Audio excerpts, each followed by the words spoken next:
Welcome to the Toronto Untilt Blue Jays podcast. I guess this is episode 3 now. Anthony Harris and Theo Giordano actually did a small reaction video last night to the Marcus Semien signing. You can check that out. I'm Steve Artabello. You can check us out at our website, torontountilt.com. You can check us out on Twitter at Toronto Untilt. On YouTube, where the reaction video to the Semien signing is, Toronto Untilt. Check that out. And then, of course, streaming on all audio platforms. We are on Spotify.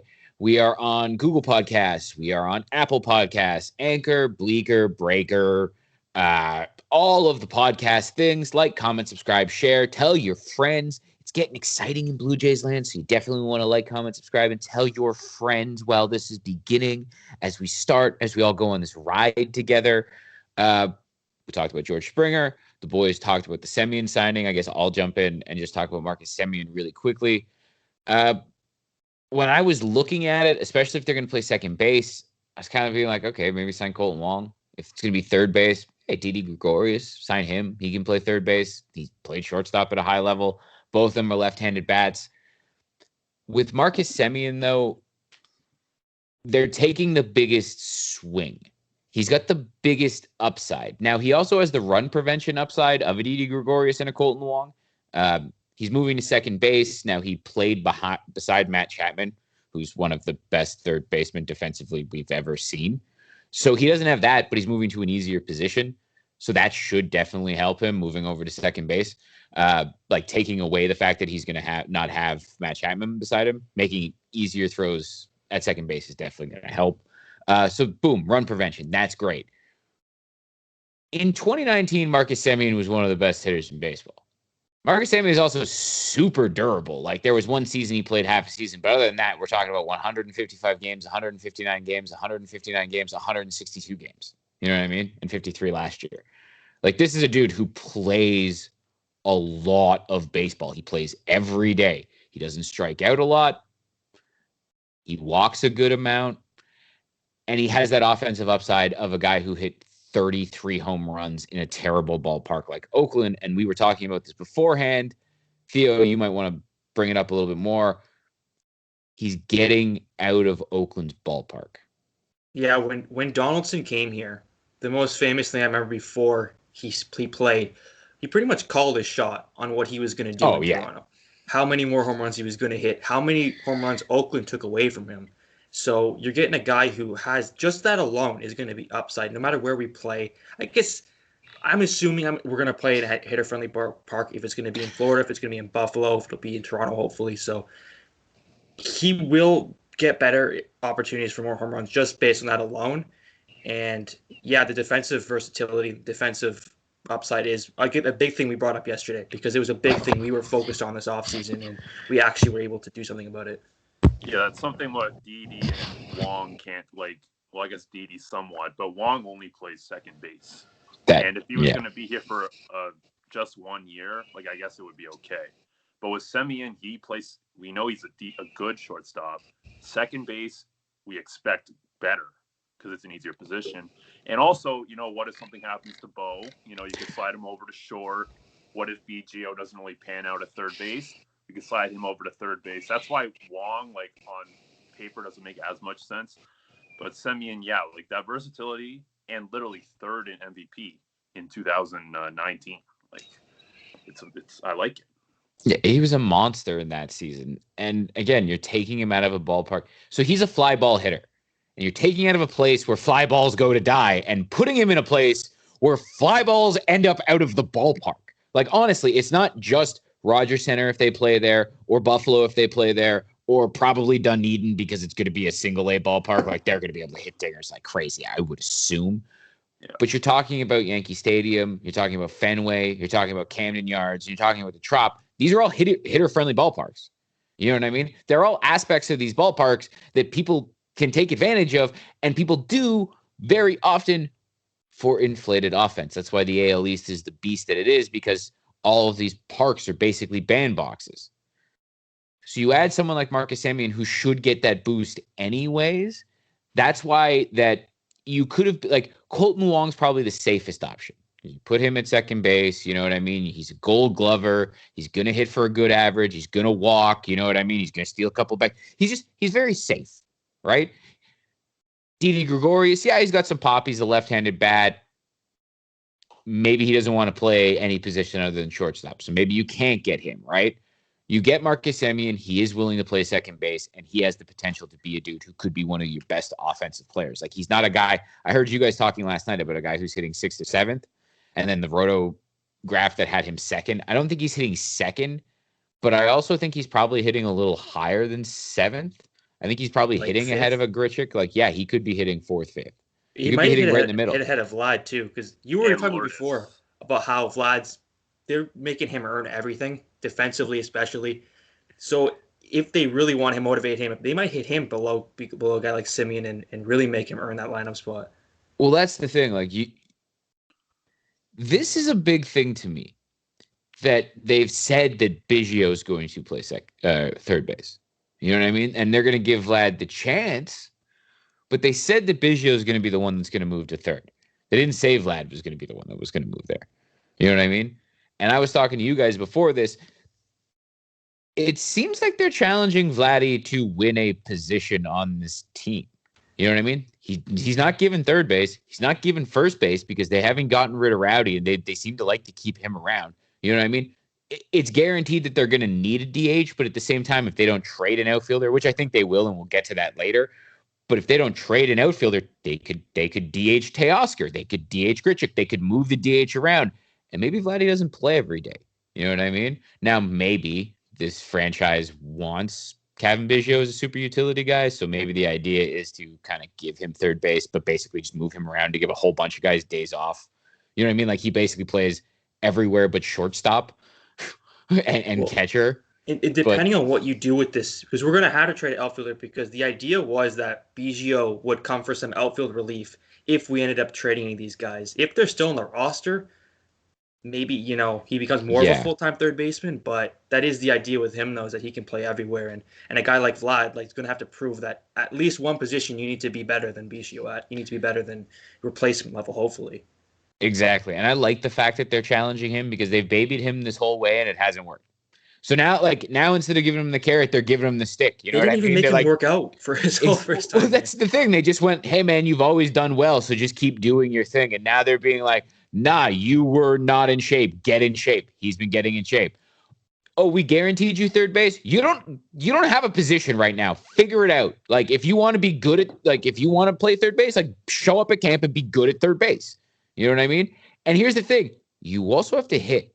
We've talked about this before. Vladdy has to be Vladdy, and it's not fair, the expectations we have for him, but he has to start hitting like that. Yeah, because if he doesn't hit like that, defense. That's the thing. We don't expect him to be defense. He's supposed to be the best hitter in the league. That's what he's supposed to be.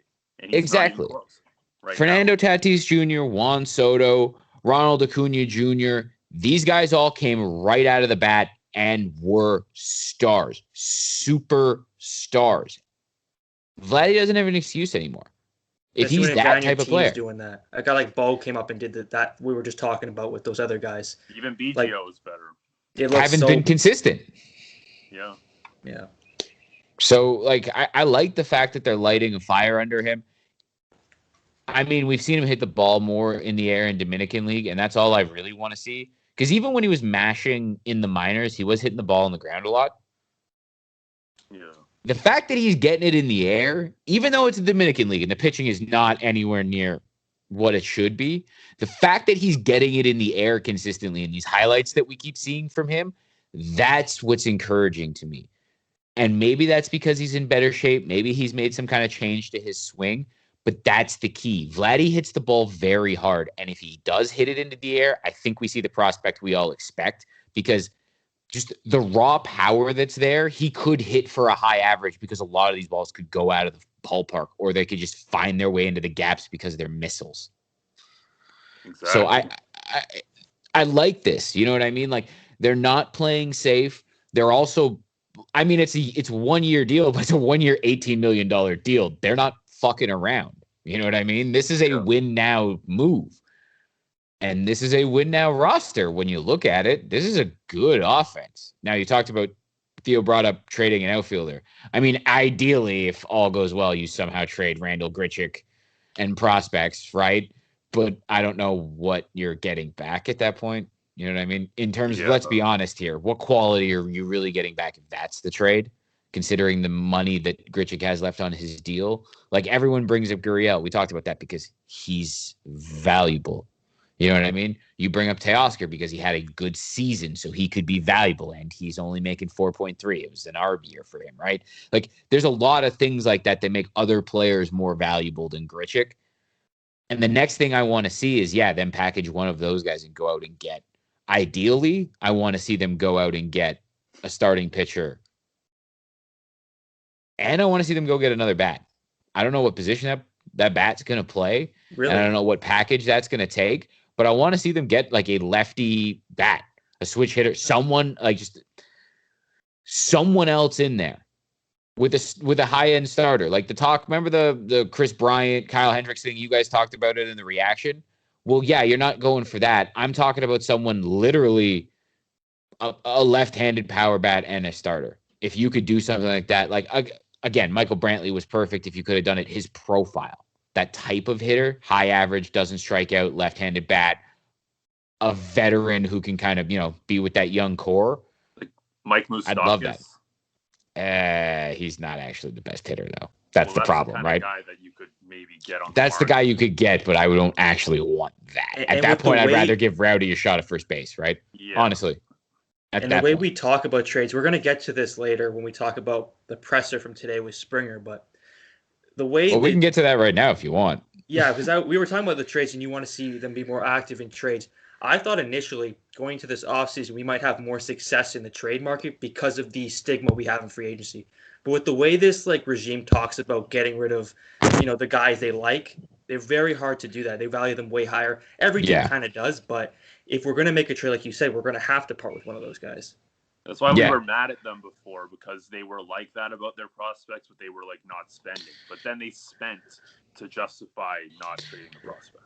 And Alex Anthopoulos was a complete opposite. He wanted to just use these guys to get win now. When we were in a different situation, but it was more like he was actively finding the prospects he doesn't like as much and getting great value. So that's what this regime's going to have to do that too. Well, the thing that gives me some hope for the big trade is, we talked about this before, when they struck out on Lindor, it sounded like they were trying to trade a lot of prospects, like high end, but guys that were far away, guys that weren't super close to the big leagues, and they didn't want to give up anything off their roster. So it sounds like they are trying to move guys, and not anyone, you know what I mean? Like guys that people value, but not guys that they didn't really want to move the Gurriels, like the roster pieces, right, in that trade. Now, again, if you're getting a bat back and you're getting a pitcher, maybe that's why now you have too many pieces. So now you can move that roster piece along with those guys. So that's why I'm hopeful that they could do something like that. But the thing is, they also could realistically just kind of go with what they have, augment with a couple of just lower end guys, because they did talk about that. Like Ross Atkins, Tony brought this up, but he did the typical well, what are you looking to do? Well, we are looking to do the most likely thing, the medium most likely thing, and the least likely thing. We're open to everything and looking at all of them. And it's just yes, obviously. That's it. Well, they kind of mentioned that they wouldn't be spending big money. Or no Bauer. The bulk, so Bauer. Yeah, exactly. After that $18 million this year to Semien, yeah, exactly. That's why I don't see them signing a big name free agent. That's why I'm talking about the trade. And it just, the way teams are trying to get rid of money too, it just makes me think that maybe they could do something. Like maybe they could find a team that needs to get rid of money, a la Darvish and the Cubs, right? Like that was also why I think a lot of people put the Bryant and Hendricks thing together, because it made sense, because it was a bunch of money the Cubs could get rid of. Yeah. So I'm just trying to think of what those teams would be and the quality of players, because we would think the Reds and we would think Luis Castillo, Sonny Gray, but we heard with what the Yankees were trying to get, or what the Reds were trying to get from the Yankees, they were trying to get Glaber. Yeah, and that asking price is extremely high. Now, if you could get in there, how much more are they going to? Sorry, go ahead. Oh no, go for it. How much more? How much more are they going to want to add, before the season? Could they save some for deadline moves and see where they are at that time? Well, that's the thing. They could just add around the edges and wait and see if they can go take advantage of something they didn't even see being available to them in season when teams start to fall out of the race, right? Like that's another thing that you can't. Here's the thing, like they're doing the things we wanted them to do. You know what I mean? It might be not be all the names I dreamed of, but here's the thing: they're spending the money, they're adding guys. It's all making sense.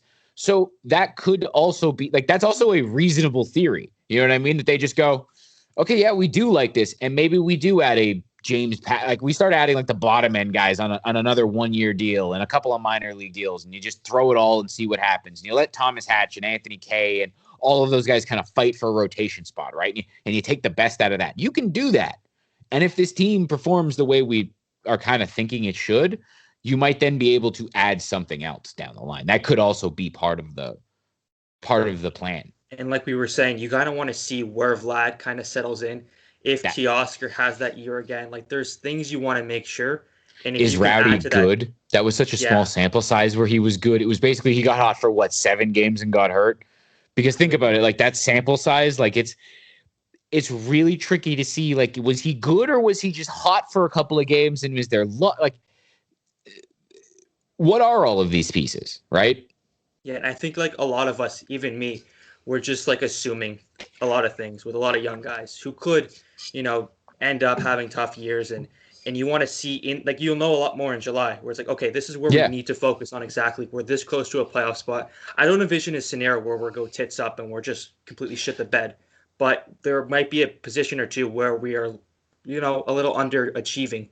So I'm okay with them saving a little bit for the season and maybe signing a couple mid-tier starters and leaving the bats as is for now and not being as aggressive now. But again, I'd be okay with either or at this point too. You're also spending like top value in a trade right now, whereas in the middle of the year, the price will drop just a bit.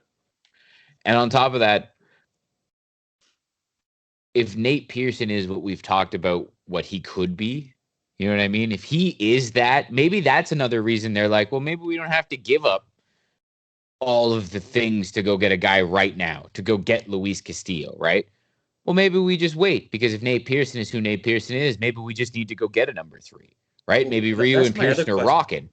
Like, why isn't Taijuan Walker signed? Like, we discussed this, I think, last time too, but it's like, what are we waiting for there? And is there question marks that we have on certain guys that just aren't being answered or that we aren't sold on? Waiting for Bauer. But they're not in on Bauer. No, I just mean the market in general, yeah. And who knows? Maybe Taijuan Walker wants multiple years, and the Jays aren't comfortable with that because again, his injury history is atrocious. It is terrifying. You know what I mean? Like he's had a ton of major injuries, so maybe he wants multiple years, right? Maybe, hey, for all we know, they went to him and Robbie Ray and were like 1 year, $8 million, and Robbie Ray went fuck yeah, and Taijuan Walker went, I think I can get more than that. Yeah, it could be. Right? Like that could be why Taijuan Walker's not signed, right? You know what I mean? Like James Paxton, he's the standard guy who seems like he'd be wanting a long-term deal, but because of his injury history, everyone would be like, Nabi, like we'll give you a bunch of money on 1 year deal, but please be healthy for a year and maybe we could talk about it. He's literally never healthy. So and even the peak of him isn't even necessarily that great. Like compared to, he's not like a stud who's injured. You're pretty low on Paxton though, compared to most people here. Well, I just see the results. You see the strikeout to walk, which looks great and all that, but we know he misses a ton of starts every year. So, are you really paying top dollar for a guy who might be like a pretty good pitcher? I was actually about to pull his stats up. Yeah, his best year is 160 innings, and it was. I mean, the 136 innings he threw in 2017 were phenomenal because he was a 4.4 WAR, 2.9. Like he was ridiculous that year. But yeah, he's a guy that's got some home run issues, that walks some guys. He has a ton of strikeouts and a ton of velocity, but yeah, he misses starts. It's like I get it. And I can see why. Now? Like over 30. We kind of have a guy like that with Ryu too, who had his injury issues before he came here. And if you have two guys like that and they both go down, you're really fucked. And especially if they're 1 and 3. Well, that's and you also have Pearson, who has been hurt and has never pitched a ton of innings, right? Like that's another thing that as much as I talk about what he could be, well, how many innings is he even going to be allowed to pitch? You know what I mean? Like that's a real question. Is he question. going to get the Aaron Sanchez treatment? Exactly. You know what I mean? Like who really, knows no what happens? Really asked that question. Well, exactly. We're just getting so much more yet. negative than I thought we'd get right now, but it's starting to the questions come with this rotation. Well, all pitchers available are going to have big questions. Exactly. That's where we are now. That's why I'm talking about making a trade. Like that's why I'm still open and looking forward to the fact, cautiously optimistic, I think would be the best way to put it, that they could make a nice move. And it's not just for a pitcher, that it's one of those package deals. And like if they did that, it would be a big move. You know what I mean? I don't see them making like a package deal for just some guys. I think it would be something impact. It would be something big. You know what I mean? I think it would be that kind of final, like this is what we think really pushes the team over the top. That would be cool. And considering the home run moves you've made so far, like you mentioned it, we didn't really touch on that last time, just how big of a home run move Semien is compared to these other guys because of how much more money they're giving him than what you'd have to get for the other guys.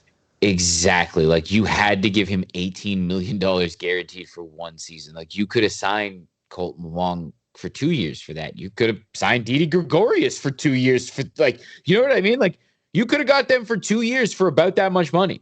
And you gave it all to him for one, which is probably the better idea. But you know what I mean? Like that's a big boy move. And again, that's a guy who has been really good in the past, is going to be really good defensively for you. And once you put him into a more offensively inclined division, like this could be like I said right off the beginning of the podcast, this is the highest ceiling move. This is the high ceiling move. I would be happy if every year the Jays focused on that top end guy who has maybe a bad year the year before, but has the highest ceiling every year, and they just give him 1 year deal because they can just write the check as much as they want. And well, they used to do that, but it was always with guys way worse than Marcus. Yeah, like guys without the ceiling as high. But like I'm saying with the guys like Semien, who you know has that potential and are still young enough, those would be ones I'd love 1 year deal every year. To me, I hope they go the Astros route, and if Vladdy can play a goddamn position, preferably third base, I hope you're bringing in the veteran DH on 1 year deals, like the Carlos Beltrans, right? Like you're bringing in a guy like Brantley who can play a little bit outfield, but that's like the problem with Rowdy though. Like no, but that's what I'm hoping. Like if you can do this, if you can open up that DH spot and you have this young team, you got all these position players, the guys that are a little bit older are Springer, but that's locked up. He's going to be playing in your outfield. Like that's a thing. Like if you can open that up and go that route, I'd really like to see the team be able to do stuff like that, like in the long term, like you're saying, like be able to go get that guy and put them like, hey, you just need to hit and you just need to be the veteran present around the kids. You know what I mean? Like you got all the kids that are hungry.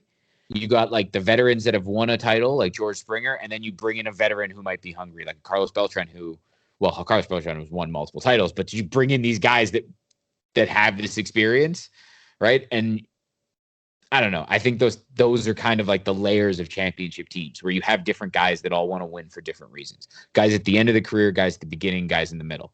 Well, I'd like to see Teoscar a little bit, like be more confident in him in right field before we went all in on a DH like that. But I don't know. That is I like that in theory. No, that's in theory. If you can make a trade and whatever, and you set everything up right, and you've cleared the roster, and that's if Vladdy. Because here's the thing, Vladdy might have to be a DH. We don't know. Right, like hey, maybe he figures out the bat and he just can't play defense, even though he's skinny. How long are you giving him this year before you like are giving up on him defensively? Because it's getting to that point where it's like if he sucks through the first couple months and we're losing games because of him defensively, I want to see how well he can hit. Yeah, I want to see how well he can hit. If he's that game-changing bat, I'll give him a long leash at third base. I swear to God, you know what I mean? If he can be that good, that's really the difference for me. If he can start to live up to what he's supposed to be offensively, he gets a much longer leash at third base. Because here's the thing, I don't think Kevin Biggio is going to be spectacular at it either. And Vladdy's at least got the chance of, he's got that high-end arm. So if he can move a little bit now that he's in decent shape, like he can bail himself out a lot with the arm strength. And that's the thing that Kevin Biggio just doesn't have in his tool belt. Yeah, that's true. Right? Just flat out. Was there anything specifically you wanted to get to in the presser that we haven't talked about yet, Theo? Well, there's a few things. That Mets reporter getting shut down pretty quickly. That was hilarious. Very funny. It's very funny what's happening with the Mets today too, with all that. The GameStop, Stevie Cohen. It's crazy how that something like that could affect a team. Like that could actually affect a team a little bit. I don't think it's going to in the long run. They're out on Bauer now. We were joking around because it was like, how funny would it be if you went from the owners that got taken advantage of by Bernie Madoff to Steve Cohen gets taken advantage of by Reddit? Well, it just makes sense for the franchise. That would be so Mets. It would be too galaxy brain perfect, because here's the thing: Steve Cohen is still worth a gross amount of money. So even though he's taken a bit of a haircut here, it isn't going to kill him. But it could definitely affect the whole Bauer thing. Like, that's very possible. Well, the whole Bauer thing is like up in the air because he wants a ton of money, and we've talked about it a little bit. How he's not a sure thing as far as an ace who you're giving like $35 million a year to. There's like a lot of question marks there, as far as durability and the fact that his competition last year was atrocious. He faced the worst teams all season long. The two worst divisions he got to face consistently because of the way the pandemic season worked out. In like 11 starts. So you're giving him that much money based on 11 really good starts. Granted, he did have that playoff start against the Braves, who are a really good team, and he was... Nobody scored in that game. He was lights out in that game. He was. He was amazing. Like, the idea of Trevor Bauer on the mound, a guy who throws gas, throws 8 innings a game, that's my favorite pitcher. I want that on my team. Oh, yeah. But it's just, we haven't seen that consistently. And then we've seen it in 2 seasons. Stuff people are worried about. Especially with the Mets and what just happened with their GM. They're terrified that... Yeah. He's gonna. They're terrified that something's that something's gonna happen where they can't really justify it, and they've paid him all this money, and it's not like the GM where they could just fire him. And now he doesn't have the Jays to leverage with, because it seems like during that press conference, it sounded like we're out in the big names now. So, his market's starting to get smaller, and he started to lose his leverage. And the thing is, I've said this from day one: the Angels should be trying to give him a blank check. And if you're the Angels right now, you should be doubling down on that. Like, you should be calling him multiple times a day, calling fucking Rachel Luba all the time. Just basically like, literally, the offer still stands. Honestly, we've just upped the offer. We don't even care if we're bidding against ourselves. He needs to sign it. There's really like 3. It's the Angels, the Dodgers on the outside a bit, and the Mets. And the Dodgers are trying to do like a 3-year. Like, the Dodgers are literally trying to do what they did with Bryce Harper, where they're like, hey, listen, we know that no one else can do this, but like, we'll give you all of the money in 3 years. All of it. Yeah. We don't want you for any longer than 3 years, though, because we'll give you all the money, but only for 3 years. And we'll see what he really wants. He hasn't really given any updates recently, so we'll see. It'll get interesting. But yeah, Theo, continue on the presser thread. We kind of touched on most of it because we talked about like how this team's kind of setting up. My big thing was just, before the offseason, I was maybe of the mind that we were going to be more involved in trades.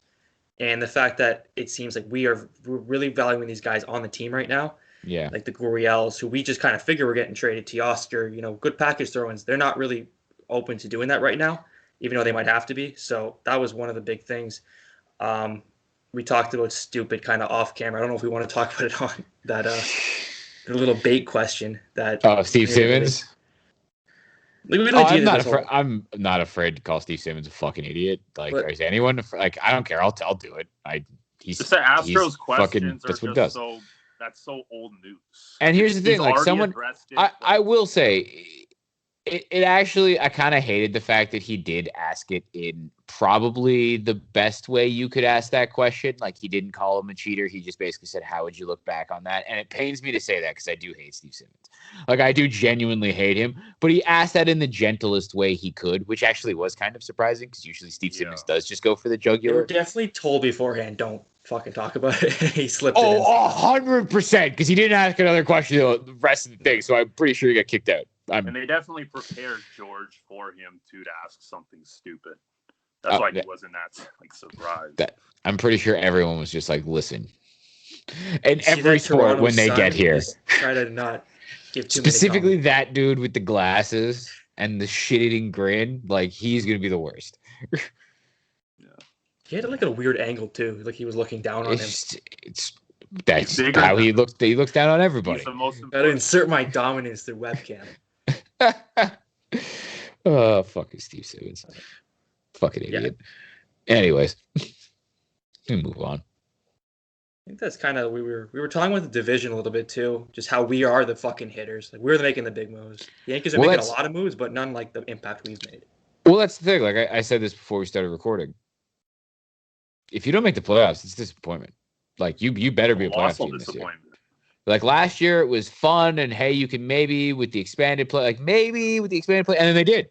Hey, cool, it was awesome. And then this year, you're like, okay, it's not expanded playoffs, which that got rejected, and the DH because there's going to be a strike. And I hate baseball, but that's a whole other thing. I love baseball, but I hate the PA and the league and Rob Manfred. You just hate everything about it except the actual game. Yeah, I love the game.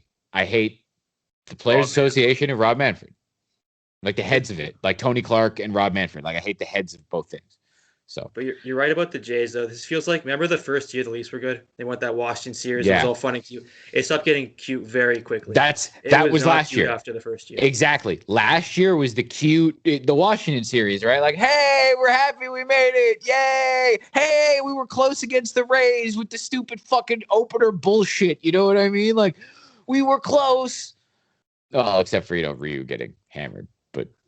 Right? Like you had some hope. That. Yeah, I know. You have some hope, right? Like it looked good. Now there are real expectations. And again, they put it on themselves talking the talk, but now they have walked the walk. And it would be a big disappointment because this team is better. It's a lot better. Right? And how much, like I know we're sample size in the playoffs are too small, but the thing with Springer too is he's had the playoff success. Hey. And even fucking Semien last year. Semien, it's a small sample size, but if you really want to look at it with Marcus Semien, let me pull up because I had his Fangraphs and I was going to talk about this.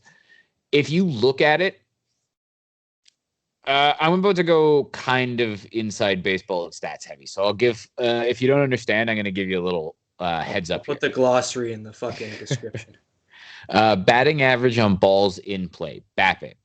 Essentially, it's a luck stat. So average is around 300. And then if you're a fast player, your batting average on balls in play is higher than 300. You can be like 330, 340. Like someone like Rajai Davis, if you're an old Jays fan, you remember how super fast he was? He was like a 330, 340 BAPIP kind of guy. Like, and if you're a slow, plodding player, you're not actually that much under 300. You know what I mean? You're like 290, 285, something like that. Marcus Semien's a good base stealer, but he's not a super fast guy.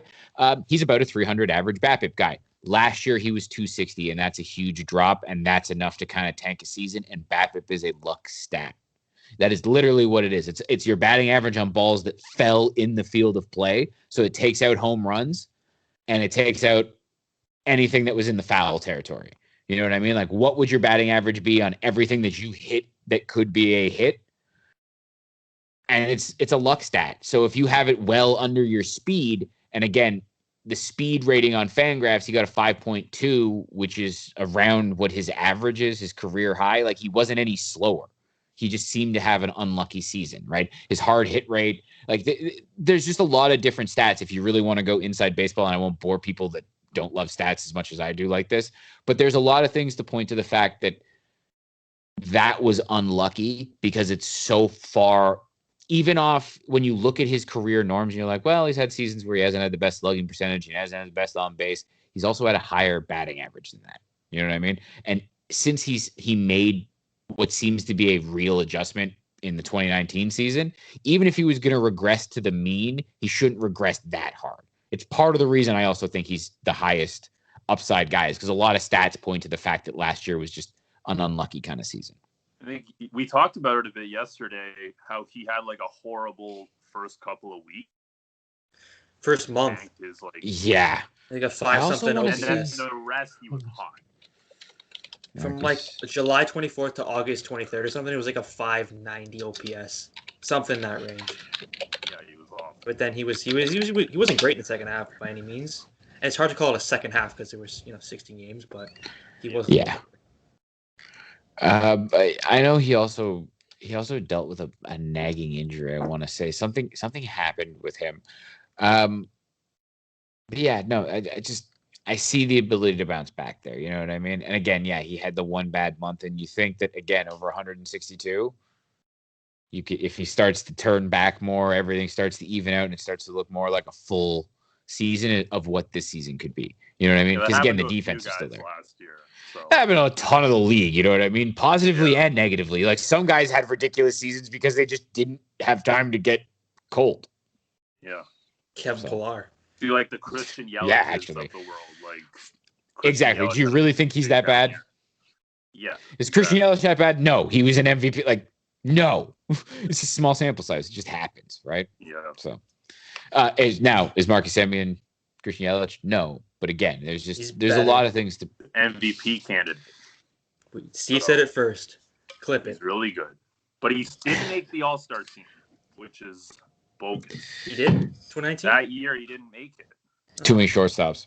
Yeah. No, literally too many. Like that's what screwed him. What else did you guys want to get to? I think the only thing we really haven't addressed, like I got to it, I said what I think is next. Well, what I hope is next, best case scenario. What do you guys want to see, and what do you think will happen next? I just want to see pitching, obviously, and I'm not even expecting an ace or something. Just get a couple of decent guys, whether it's Taiwan or should be cool with the James Paxton type of thing, like that. Paxton types of, even Odorizzi at this point, I'd be okay with. I don't think he's amazing, but just to be a third guy, maybe second guy, he's okay. He's a good, decent middle rotation guy. Because we aren't going to make any big trades, I think, but we just need to get those arms, and there is going to be a lot of competition, so we'll see how that goes. I'd still like two starters. The bullpen would be nice, but like we talked about, I think it's pretty underrated for the guys we do have, and we did add to it with Yates. So one more reliever would be nice, but I think the two starters would set this team up to be, I'm not going to say AL East favorites, but be in the conversation. And we plug in Trevor Rosenthal into our rotation. Trevor Rosenthal? Yeah. The closer? Trevor Rosenthal? Why would you want the closer in the rotation? No, I mean the bullpen. You said rotation twice. Yeah, I know. That's why I tried to give you. I tried to. It was like, is he talking about Trevor Bauer? Is he talking about the bullpen? Like, no, I tried to give you it out there. It didn't work out. I don't know why. I think it didn't work out in the rotation. Trevor Rosenthal starting game 2 next year. Yeah. So I don't want to. Followed by Robbie Ray. But in the bullpen, I think the bullpen's where he belongs. Contrary. Trevor Rosenthal. Yeah, Trevor. Yes. Rosenthal. He should be in the bullpen. He should not be in a rotation. That's my opinion. Yeah. Oh man. All right. Anything else you boys want to get to? You took a drink after that, like you made some salient point too. That was funny. Well, I just got pumped. I was so pumped about it. Very excited about. I think we're good. We're just Ricky Bobbied that shit. Yeah. I don't know when the next one of these we'll make, because a lot of this, once we're done making moves, is going to be dead time until pitchers and catchers and when is that? And then we can start talking about pitchers. Oh, it's soon. Is it end of pitchers February and catchers. or is it mid of February? It's actually in like the middle of February. We can talk about how they're looking. I actually used to have that fucking date. Anthony, how did Springer look? February 13th. February 13th, pitchers and catchers report. How did Springer look in the uniform? Because you're a big one of those guys. That's how we judge players. Very good in the uniform. He always. Well, we didn't see him in the uniform. We only saw him in. Kind of like did this. That was pretty much. The top half, he looked good. He's always been a guy who looked good in the uniform. He fits the boxes that we want, that our organization desires. So yeah, let's get more of those guys. Done a good job so far. So for 17 days, 3 weeks basically until pitchers and catchers report. Who do you think? At the moment, yeah. We could get into a later episode, I guess, but like the guy you think is gonna, come out of nowhere and be the guy everyone talks about in the spring training. Usually, there's still got to know the roster.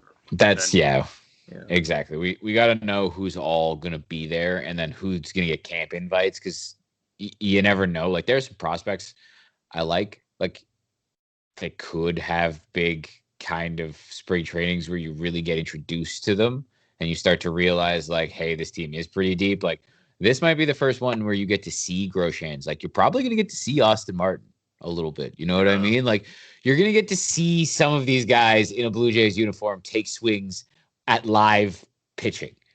And that's going to be kind of exciting. And I guess we might even do a podcast about it. I don't know. We could be bored. Yeah, the spring's a lot more fun when you have good prospects getting up to the major and a good team and a bunch of guys fighting for roster spots. You know what I mean? Like it's a good team expecting to do things. It's just a much more exciting time than a bad team. And you're just like, oh, well, maybe that guy whose name I can't pronounce, who's 17, maybe he can do a thing in 6 years. Hopefully. Yeah. Just stare into the distance. But yeah, I guess that's been it for the third episode of the Toronto Until Blue Jays podcast. I'm Steve Artabello. I'm here with Anthony Harris and Theo Giordano. Again, you can find us at our website, torontoontilt.com. You can find us on Twitter at Toronto on Tilt. You can find us on YouTube, Toronto on Tilt. And, of course, you can find us on all streaming platforms, Spotify, Google Podcast, Apple Podcast, Anchor, Bleaker, Breaker, all of the things. Like, comment, subscribe, tell your friends, share it. I'm getting excited. 17 days from right now, if I can do math, which I can't, so who knows. But it's 3 weeks until pitchers and catchers report. And then, I mean, baseball's around the corner. The Blue Jays look really good. We're super excited. Let's fucking go. Until next time, adios.